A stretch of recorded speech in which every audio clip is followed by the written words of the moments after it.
A 9-year-old man with elevated homocysteine levels in the urine, cognitive delay, has DEXA scan to measure bone density. Which one of the following T-score reading would be the most expected in this patient with his newly found diagnosis? तो अगर हम बात करें DEXA scan के ऊपर T score का, T score की reading के अंदर हमें याद होना चाहिए कि जो टी स्कोर नेगेटिव वैल्यू में होते हैं वो ज़्यादा डिजीज़ कॉज कराते हैं, जबकि पॉजिटिव जो वैल्यू होती है उसकी ज़ीरो से पॉजिटिव की तरफ जो होते हैं वो नॉर्मल रहती हैं, ठीक है। यानी कि जो राइट साइडेड है वो नॉर्मल है, लेफ्ट साइडेड जो होता है वो ऑस्टोपीनिया या ऑस्टोप्रोसेस वगैरह करा देता है, ठीक है। तो इस तरह से हमें ये बताना चाहिए कि टी स्कोर इस बच्चे का क्या है, क्योंकि जिसके अंदर कॉग्निटिव डिले हो रहा है, ठीक है। तो एलिवेटेड होमोसिस्टिन का लेवल की वजह से, ठीक है, होमोसिस्टिन यूरिया है इस पेशेंट के अंदर। तो इसके अंदर क्या होता है कि जो इसका टी स्कोर होता है वो नेगेटिव वैल्यू में होना चाहिए, यानी कि लेस देन -1 होना चाहिए। So this is the answer. Next question है, रिसर्चर आर्टिकल सजेस्ट करता है patient who has increased serum level of the homocysteine, जो उसने ताकि वो ले साइनोकोबालामिन यानी कि B12 की सप्लीमेंटेशन ले ताकि उसके जो साइंस एंड सिम्टम्स है बेहतर हो सके।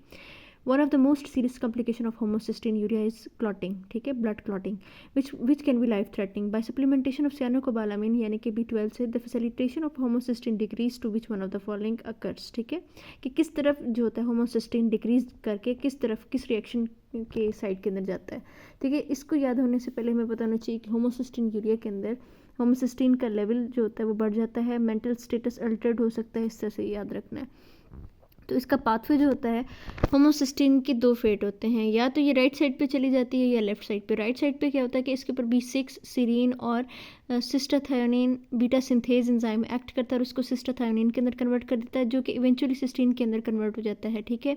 दो सिस्टीन के जो मॉलिक्यूल्स होते हैं वो मिलकर एक सिस्टीन बनाते हैं, ठीक है। इनके दरमियान में क्या होता है, डाइसल्फाइड बॉन्ड होता है। एक तो ये रिएक्शन हो गया पाथवे, या फिर होमोसिस्टीन कन्वर्ट होता है into methionine with the help of B12 जिसको हम साइनोकोबालामिन कहते हैं, ठीक है, होमोसिस्टीन मेथियोनिन सिंथेज एंजाइम की हेल्प से, ठीक है।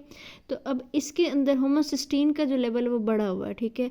वो पेशेंट को कहता है कि आप B12 लें। B12 जब वो लेता है तो अब ये जो होमोसिस्टीन का है पाथवे वो मेथियोनिन के अंदर चला जाता है, यानी कि ये मेथियोनिन बनाना शुरू कर देता है।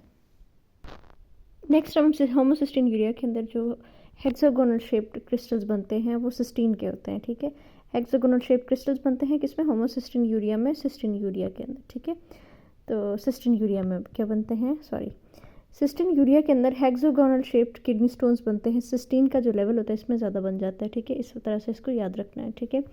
नेक्स्ट इसमें यही है कि अब जो कुछ टाइप्स बताई गई हैं, 4 टाइप्स होती हैं, calcium stones, uric acid, struvite और उसके अलावा सिस्टीन के होते हैं। अब इनकी शेप्स की बात करें तो कैल्शियम जो होते हैं वो डम्बल होते हैं, यूरिक एसिड के जो होते हैं वो इस तरह से होते हैं कि जैसे रोम्बाइड होते हैं, स्ट्रूवाइट इस तरह के होते हैं जैसे कि कोई स्टैग हॉर्न हो, इस तरह से। सिस्टीन के जो होते हैं वो हेक्सागोनल होते हैं।